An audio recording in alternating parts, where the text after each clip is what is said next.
This is horticulturist Jessica Wallace for Savvy Gardening, and today I'm going to tell you about digging potatoes, and we're going to dig up the potatoes planted here in my raised bed as well. So you might wonder, if you've never grown potatoes before, how do you know when it's time to harvest your potatoes? Well, there's basically two different times that you can harvest your homegrown potatoes. The first is when the plants are still green and they're actively growing.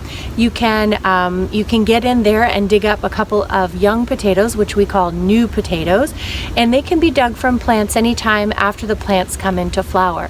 They're going to be smaller, they're going to be very thin-skinned, and they're not going to have a very long storage life, so you have to use them pretty much the day that you dig them out of the garden.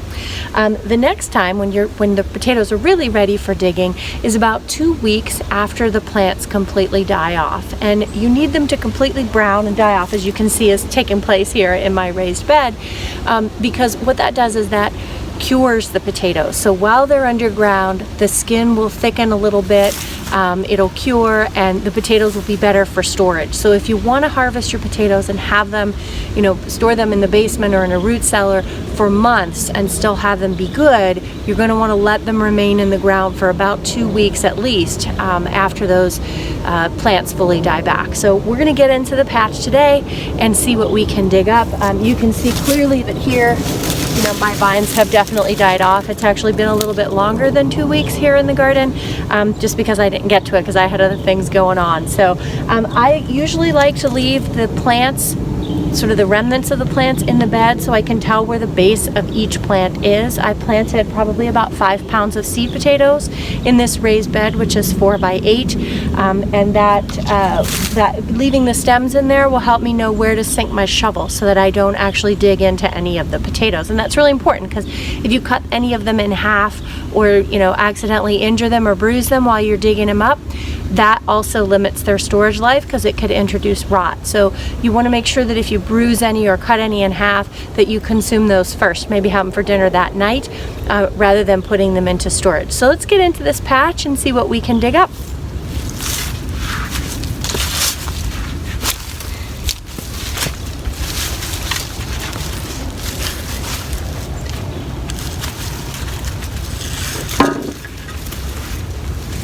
We have a couple of good ones to pull out here.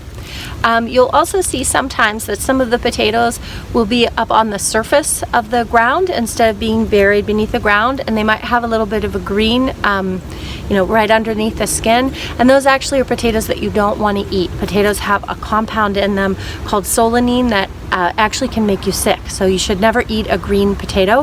If you have any that are green, make sure you toss them onto the compost pile. Don't put them in your pantry and expect them to not be green anymore. You want to make sure that you get rid of those and don't eat them. But let's keep digging here and see what else we can find in here.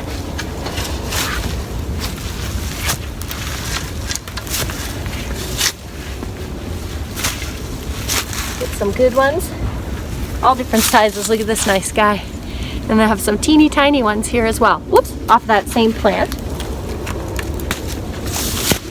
So you gotta make sure really that you dig really nice and deep into the bed, because when I plant my seed potatoes, I plant them about 6 inches deep, and then as the season progresses, I add a little bit more soil and compost to the bed to sort of build it up, because the more stem of that potato that's underground, the more chance it has to produce tubers on the bottom. So you want them buried nice and deep in the ground.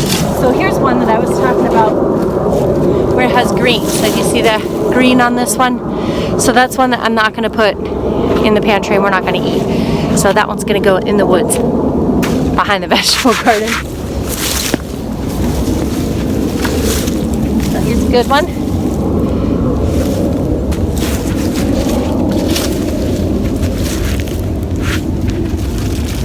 Look at this one. It's almost shaped like a heart. Can you see it? It's pretty neat, right? I love potatoes. There you go. Oh, I did what I said not to do. I cut one in half. So that one I'll have to go for dinner tonight.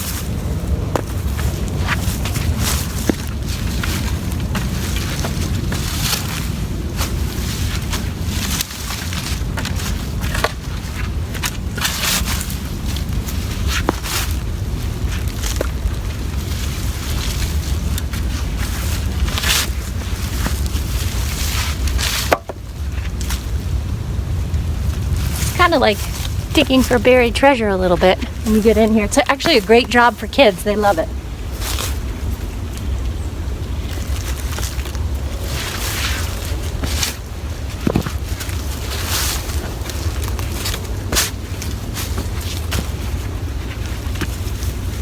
Look at that big beauty, but it's green. That's a bummer. That's a big loss. Into the woods it goes. That one too. Oh, look at this. Look at that. See? Beautiful, isn't it?